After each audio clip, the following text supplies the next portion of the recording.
Baik, selamat siang. Assalamualaikum warahmatullahi wabarakatuh.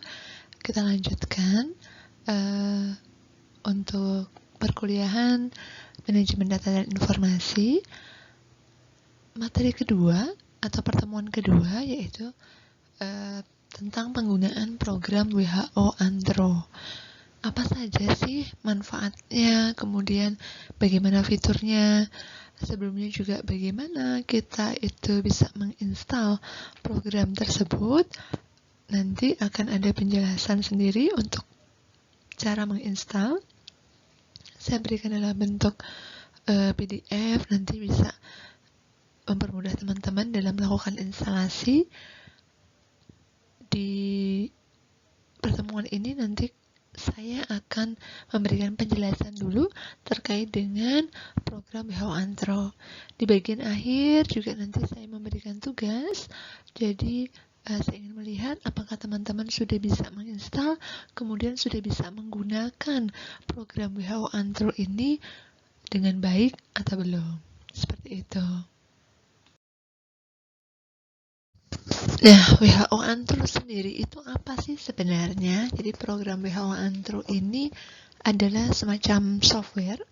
Jadi software yang biasa digunakan untuk perhitungan antropometri, baik itu secara individu ataupun secara populasi atau dalam jumlah banyak.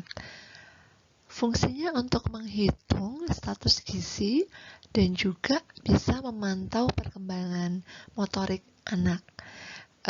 Untuk menghitung status gizi bisa 0 sampai dengan 19 tahun. Untuk pemantauan perkembangan motorik itu hanya di tahun awal saja. Sampai dengan 2 tahun itu ada fitur atau ada menu untuk memantau perkembangan motorik. Jadi anak usia sekian itu sudah harusnya bisa apa? Berdiri atau mungkin mengatakan mama dan lain sebagainya. Kemudian aplikasi ini untuk dapat mengetahui hasilnya sudah pasti kita sebagai seorang yang ingin memasukkan data itu harus menyediakan beberapa data antropometri, antara lain data umur, berat badan, tinggi badan, lingkar lengan dan juga lingkar kepala. Ada juga data-data untuk mengukur massa tubuh seperti bicep, tricep, subscapula, suprailiaka. Itu juga bisa teman-teman nanti memasukkan. Kemudian pada saat kita menggunakan WHO Antro ini, maka status gizi secara antropometri itu tidak perlu dilakukan lagi secara manual. Jadi menghemat waktu. Apalagi kalau misalnya besok teman-teman itu mau melakukan survei ataupun penelitian terkait dengan status gizi. Kalau ngitung satu-satu, mungkin di mata kuliah PSG dulu ada ya bagaimana menghitung nilai set score. Nah itu akan lama. Jadi dengan WHO Antro akan lebih mudah kita memasukkan data, mengetahui hasilnya. Begitu juga kategorinya. Dan data tersebut bisa langsung di import ke dalam bentuk Excel, tinggal masukkan ke program analisis data seperti SPSS. Nah, tapi yang mungkin perlu diperhatikan adalah dengan pengkategorian. Sekarang untuk pengkategorian status gizi kita mungkin berdasarkan PMK ataupun Peraturan Menteri Kesehatan nomor 2 kalau tidak salah tahun 2020. Jadi mungkin ada nanti sedikit perbedaan kategori, tetapi di sini menggunakan program WHO Antro sangat mempermudah kita dalam menghitung. Jadi kita nggak perlu menghitung manual. Hasilnya misalnya -2, tinggal kita bandingkan dengan standar dari Permenkes yang terbaru. Masuknya status gizi kurus kah, normal kah, atau berlebih. Seperti itu. Jadi lebih bisa menghemat waktu. Atau mungkin teman-teman nanti akan melakukan KKN di suatu daerah. Nah, ini juga bisa membantu teman-teman dalam menghitung status gizi di suatu populasi.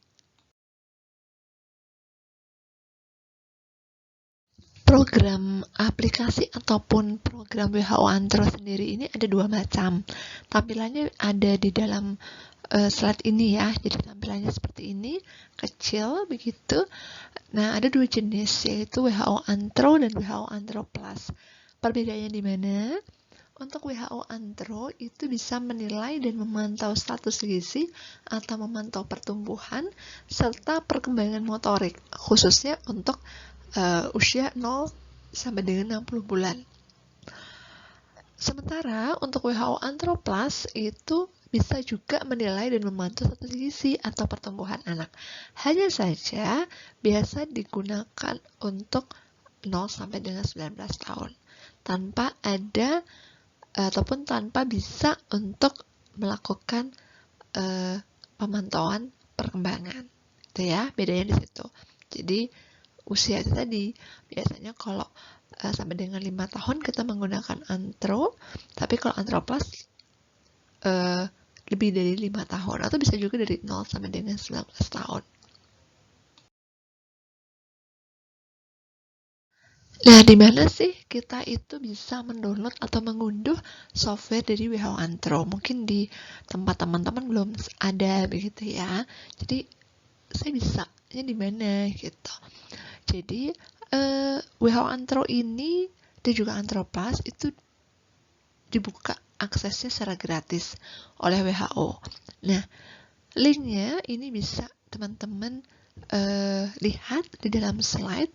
Untuk WHO Antro ini di http www.who.international/childgrowth/software/n/ ya.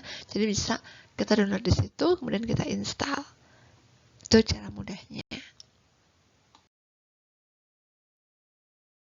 Sementara itu, pada saat kita ingin menginstal software WHO Antro Plus, sama juga di dalam WHO tersedia secara gratis, bisa kita unduh, bisa kita install sendiri. Filenya ada di sini, ada di dalam slide ini. Silakan nanti tinggal di copy, kemudian dipastekan di dalam Microsoft Anda, kemudian Anda mencari, Anda mendownload gitu. Jadi bisa Anda peroleh kedua software tersebut secara gratis dan juga bisa diinstal. Ada juga manual booknya, misalnya ada dituliskan di sini WHO Antro Plus Manual. Jadi ada cara-cara menggunakan WHO Antro Plus secara manual. Nah, tapi memang dalam bahasa Inggris, jadi bisa nanti teman-teman menggunakannya, gitu ya. Ada beberapa hal yang mungkin kok masih bingung ya, gitu bisa mendalami dengan membuka panduan tersebut.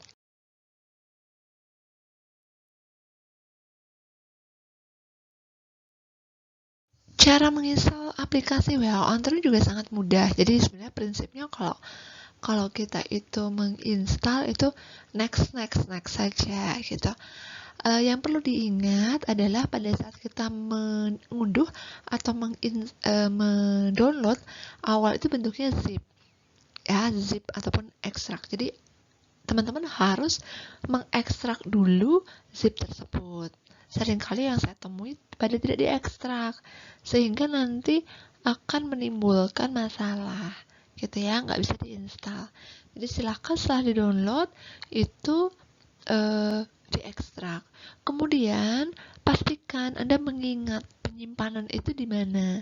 Jadi kalau misalnya sudah di file download, kemudian Anda ekstrak, Anda pindahkan misalnya ke C, ya, ke C atau ke D, terserah, ya, atau ke E misalnya, tergantung drive Anda disimpannya mau di mana biasanya. Kemudian tinggal double klik saja file WHO Antro yang sudah Anda download. Kemudian ada pilihan next. Silahkan klik next selama 3 kali berturut-turut. Kemudian pilih install, kemudian pilih finish. Nah, pada saat Anda sudah memilih finish, berarti program tersebut sudah ada di dalam desktop Anda, sehingga Anda sudah bisa menggunakan. Jadi cukup mudah. Tapi yang perlu diingat tadi ya, pada saat awal itu setelah mendownload itu harus kita ekstrak dulu Seperti itu.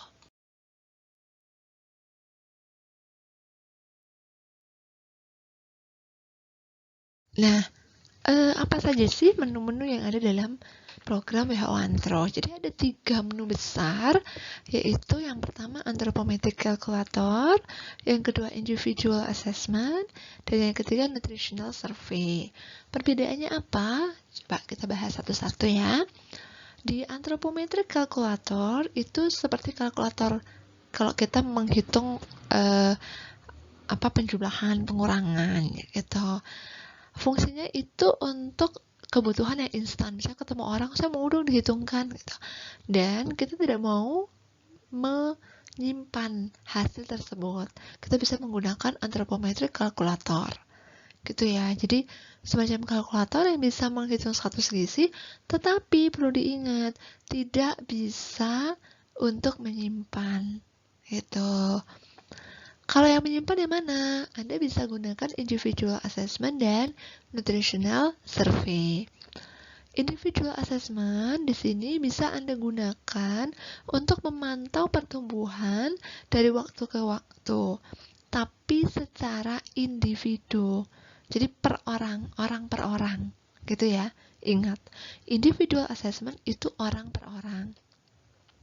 Bisa juga kalau kita misalnya mengukurnya secara berkala, rutin setiap bulan, nanti bisa hasilnya itu kalau kita print itu semacam grafik yang sama dengan pada KMS gitu, dan bisa kita cetak toh.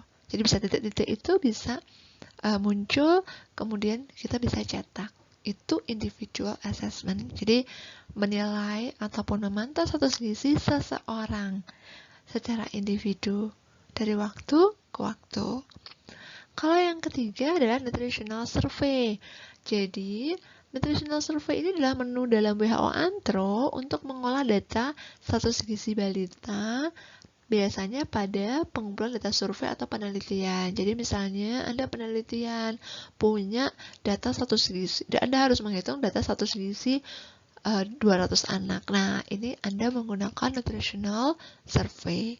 Ya, bukan individual, tapi yang nutritional. Jadi nanti pada saat diimpor, itu datanya berupa data Excel responden 1 sampai misalnya 200.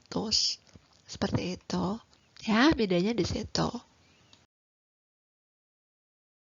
Seperti yang saya ungkapkan tadi, bahwa anthropometric calculator di pilihan yang pertama, menu yang pertama, ini tidak memiliki fasilitas penyimpanan. Jadi Anda sudah mengentry atau memasukkan data, akan muncul hasilnya, tetapi tidak bisa disimpan, hanya menghitung saja. Itu ya. Dan tidak ada fasilitas maximize, jadi layarnya itu akan kelihatan kecil, meskipun kita di layar laptop kita sudah diperbesar gitu ya. Jadi yang terbuka itu adalah layar yang kecil.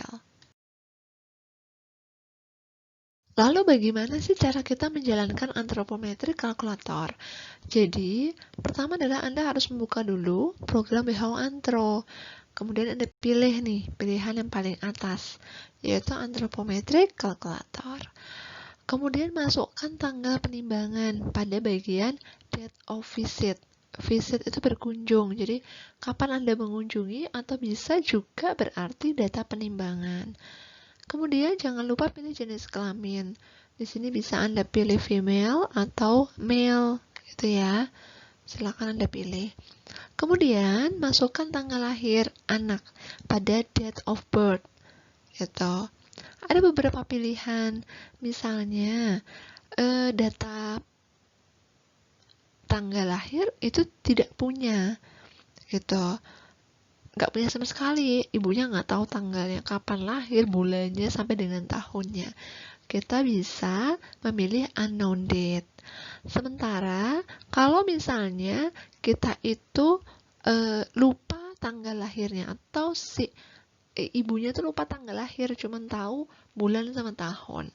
Nah, nanti bisa kita pilih approximate date.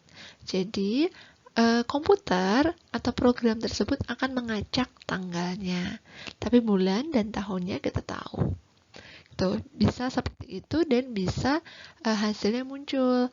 Hanya saja nanti untuk beberapa indikator status gizi yang berhubungan dengan usia, misalnya berat badan per usia atau tinggi badan per usia, itu tidak akan muncul hasilnya. Itu ya konsekuensinya. Jadi Anda tinggal memilih mau unknown date atau approximate date, atau mungkin Anda mau memasukkan kisaran tanggalnya, karena orang tua cuman lupa saja, padahal sebenarnya dia tahu gitu. Jadi kita bisa memasukkan tanggal yang mendekati supaya semua indikator status gizi bisa terisi. Nah, pada saat sudah memasukkan data, nanti akan muncul hasil antropometrinya. Di dalam hasil tersebut akan muncul nilai set score-nya. Dan juga ada warnanya. Nah, warnanya ini mengindikasikan atau membantu kita mengindikasikan kategori status gizi.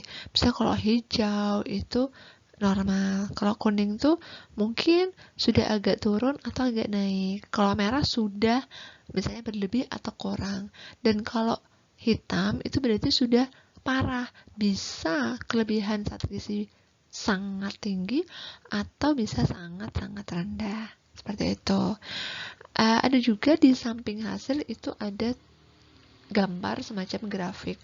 Kalau kita klik nanti bisa muncul grafiknya.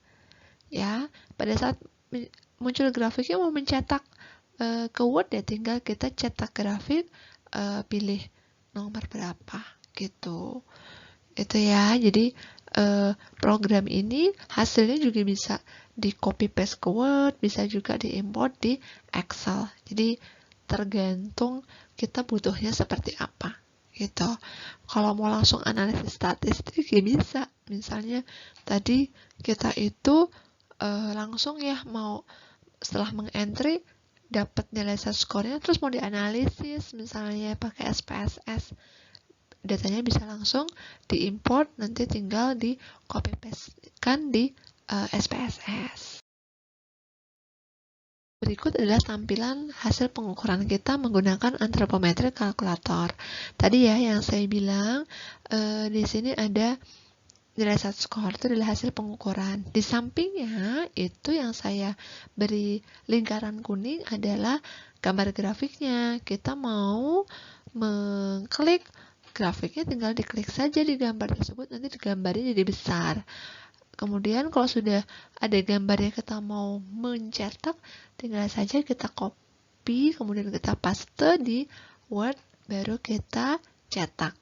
Seperti itu ya. Nah, ini adalah salah satu contoh hasil grafik. Tadi yang saya katakan sebelumnya, kalau kita mengukur secara individu, kemudian kita rutin, itu akan ada titik-titik yang sama dengan kalau kita mengplotkan di KMS. Nah, ini juga, ini hanya satu kali pengukuran, sehingga hanya ada satu titik. Pada saat ada beberapa pengukuran, nanti akan ada beberapa titik. Jadi kita bisa tahu status gizi anak tersebut naik turun atau cenderung naik atau cenderung turun atau cenderung stagnan gitu. Kita bisa melihatnya dari grafik tersebut. Di bagian atas yang saya beri lingkaran kuning atau range itu tadi ya, pada saat kita langsung mau ngeprint, kemudian bisa juga kita copy paste itu juga bisa. Jadi kita mau seperti apa gitu, mau langsung dicetak bisa, mau hanya disimpan bisa gitu. Nah, untuk grafiknya juga bisa disesuaikan. Jadi kalau ini adalah grafik berat badan berdasarkan panjang badan, itu ya. Dia akan muncul. Nanti kalau misalnya mau pakai indikator yang lain, misalnya tinggi badan berdasarkan usia, ya tinggal dipilih saja ini di dalam graph. Graph ini sisi kiri itu kan weight for length ya, berat badan berdasarkan panjang badan. Kalau mau diganti berat badan berdasarkan usia, ya nanti pilih saja weight for age misalnya. dan nanti grafiknya akan berubah sendiri. Nah, menu yang kedua adalah individual assessment. Tadi ya, bahwa program ini bisa menghitung status gizi atau memantau status gizi secara individu dari waktu ke waktu. Nah, di sini jadi teman-teman di sini bisa memaksimais ukurannya. Jadi kalau misalnya mau mengentry, masukkan data itu lebih mudah. Kemudian file itu disimpan berdasarkan nama balita gitu. Dan tidak ada fasilitas untuk folder, jadi tidak bisa kita mengelompokkan misalnya berdasarkan kecamatan, tidak, karena di sini berdasarkan nama gitu ya. Kemudian tadi kalau misalnya kita mengukur dari waktu ke waktu, di individual assessment ini bisa menampilkan grafik yang mirip dengan KMS, lengkap sudah ada titik-titiknya, jadi kita bisa langsung menyimpulkan. Seperti itu kelebihannya, jadi membantu kita juga dalam melakukan konsultasi atau konseling. Nah, cara menjalankan menu individual assessment sama sih, harus buka WHO Antro dulu, kemudian pilih yang menu yang kedua yang saya lingkari orange. Sama di input data nama, jadi secara intinya itu sebenarnya ketiga menu itu sama, hanya saja pada anthropometric calculator itu tidak bisa menyimpan data itu. Kemudian sama ya, kalau misalnya pada individual assessment itu mau memasukkan tanggal penimbangan yang baru, ya tinggal nanti ada pilihan tanda plus ya, plus ini tinggal klik saja, nanti antropometrinya dimasukkan datanya. Kalau mau masukkan data motorik, ya klik saja menu motor atau data perkembangan.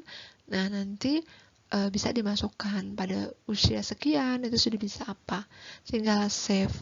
Nah, nanti data kunjungan kedua atau kunjungan berikutnya sudah akan langsung ada di sana.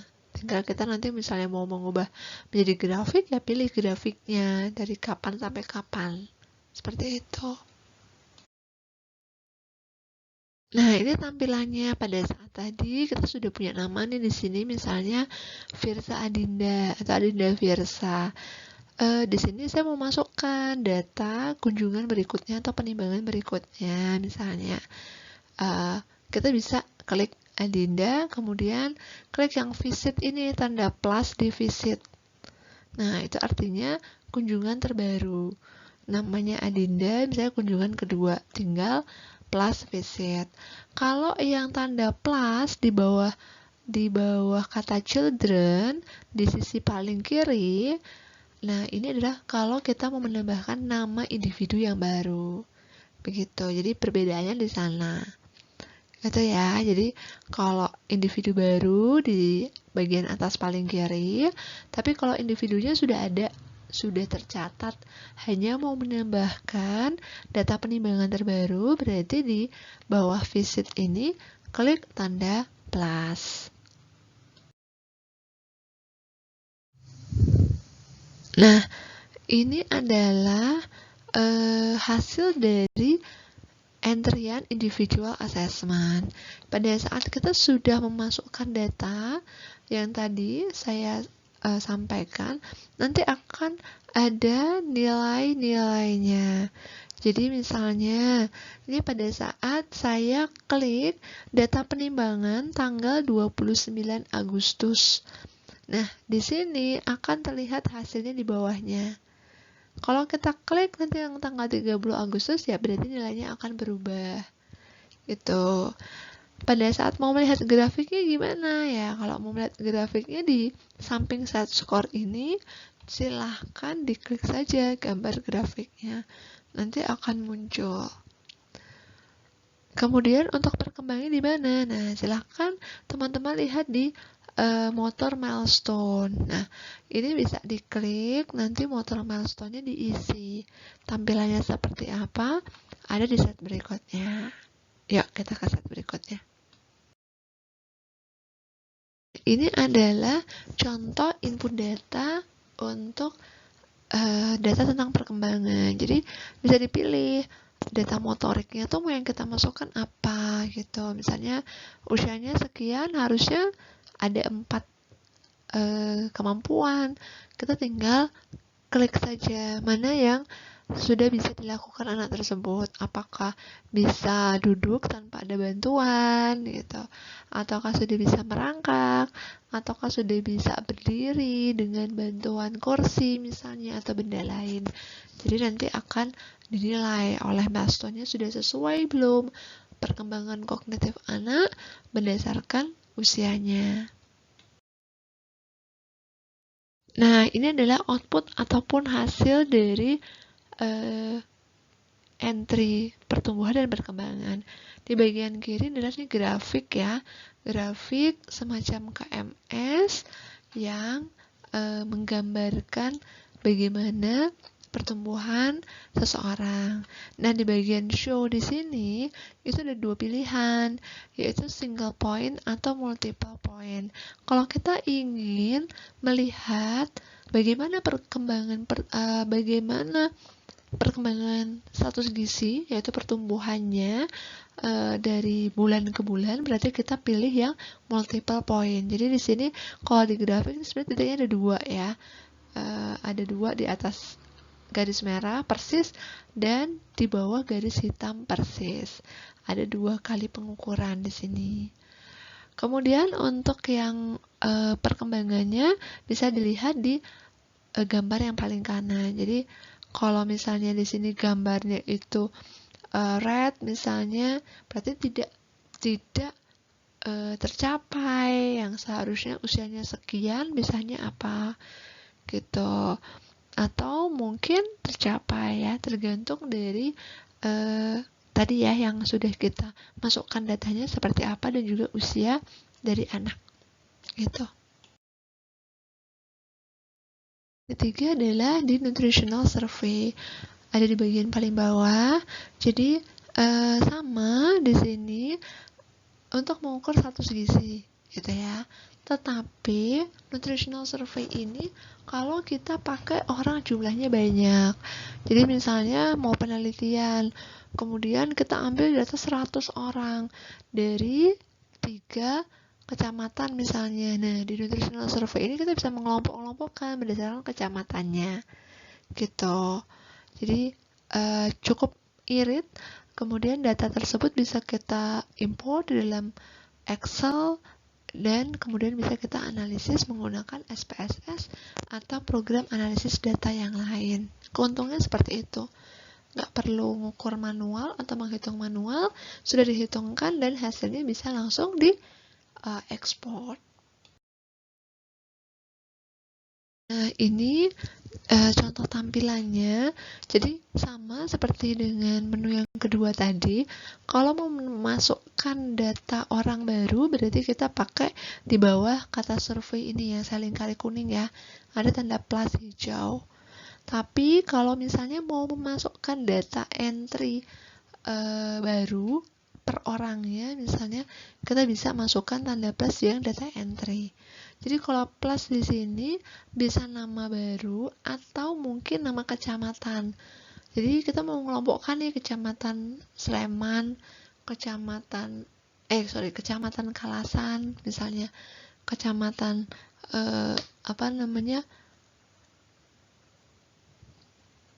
kecamatan yang lainnya misalnya. Jadi ada 3 kecamatan misalnya, nah kita tambah plusnya di bawah survei. Nanti kita klik per kecamatan. Nah, nanti untuk menambahkan orangnya tinggal kita klik tanda plus di bawah ini ya, data entry. Begitu. Jadi caranya sama, hanya tadi peruntukannya itu berbeda-beda, tergantung kita mau menggunakan tujuannya untuk apa, gitu ya.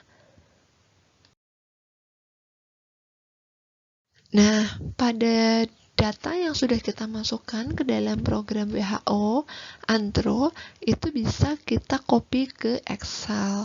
Jadi tadi ya, misalnya kita sudah memasukkan nama 50 orang. Nah, kita tinggal nih, kita klik, kita drag semuanya nih warnanya menjadi biru, kemudian klik tanda Word yang di atas ini. Ya, kemudian simbol copy di select lines ya. Kemudian buka Excel-nya dan pastekan di Excel. Jadi nanti datanya sudah dalam bentuk Excel. Plus nama, plus kapan di entry, kemudian nanti siapa yang mengentry akan terlihat. Misalnya teman-teman penelitian, orangnya banyak nih, penelitian 3 orang, payungan misalnya. Nah, nanti akan terlihat itu data yang ada itu dimasukkan oleh siapa, kapan, kemudian laptopnya laptop apa, jadi akan tercatat, akan terrecord seperti itu. Jadi akan memudahkan kita pada saat kita evaluasi, oh kok ini masih salah ya, oh kemarin masukinnya dari laptop siapa, misalnya siapa yang kemarin memasukkan datanya, misalnya harusnya jenis kelaminnya perempuan, kok jadi laki-laki misalnya. Nah, kita bisa mengevaluasi dan memperbaiki data itu dengan lebih mudah seperti itu.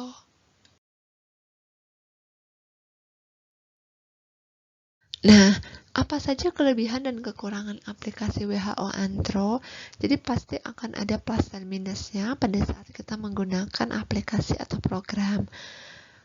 Kelebihannya dulu, jadi tadi bisa memantau status gizi atau memantau pertumbuhan dan juga perkembangan anak-anak ya. Kalau perkembangan khususnya hanya sampai 2 tahun. Tapi kalau pertumbuhan itu bisa 0 sampai dengan 5 tahun untuk WHO Antro. Kalau WHO Antro Plus itu bisa sampai 19 tahun. Sementara kekurangannya software ini hanya bisa mengentry, tetapi tidak bisa mengolah lebih lanjut. Misalnya menganalisis bagaimana hubungan status gizi dengan faktor lain, itu kita harus tadi ya mengentry datanya tadi dalam bentuk Excel, kemudian kita masukkan ke dalam SPSS. Jadi itu minusnya pada saat kita menggunakan aplikasi WHO Antro. Tapi di sisi lain kita sudah dimudahkan untuk mengentry data tanpa harus menghitung secara manual. Bisa teman-teman bayangkan kalau misalnya penelitiannya pakai sampelnya itu 500 misalnya atau 100 saja. Anda mengukur status gizi pasti sudah habis beberapa bulan gitu ya. Seperti itu. Jadi cukup recommended bagi Anda untuk menggunakan aplikasi ini khususnya untuk mengukur status gizi ataupun juga data penelitian terkait dengan status gizi. Untuk pengantar tentang WHO Antro, saya rasa cukup karena sebenarnya pada saat Anda sudah bisa menginstal, kemudian Anda bisa mengentry data, itu sebenarnya sudah merupakan pencapaian yang baik bagi Anda untuk lebih dekat lagi dengan beberapa aplikasi yang akan membantu Anda dalam menjalankan tugas sebagai ahli gizi. Beberapa referensi bisa Anda baca seperti yang tertera di dalam slide ini, begitu. Jadi ada beberapa manual book yang bisa Anda gunakan untuk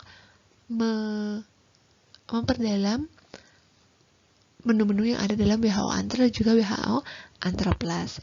Jangan lupa nanti ada tugas yang mungkin akan saya bagikan melalui gizi.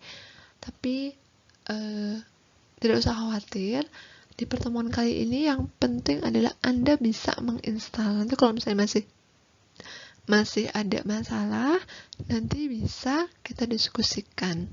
Bisa melalui GC ataupun nanti mungkin kalau waktunya kurang kita bisa berdiskusi kenapa. Kadang untuk menginstal tuh kadang-kadang ada masalah di beberapa laptop. Seperti itu.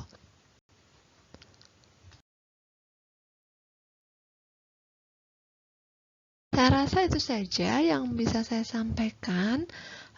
Kurangnya saya mohon maaf. Lebihnya supaya menjadi kelebihan dari kita untuk bisa lebih memahami manfaat dari penggunaan program WHO Antro dan juga Antro Plus.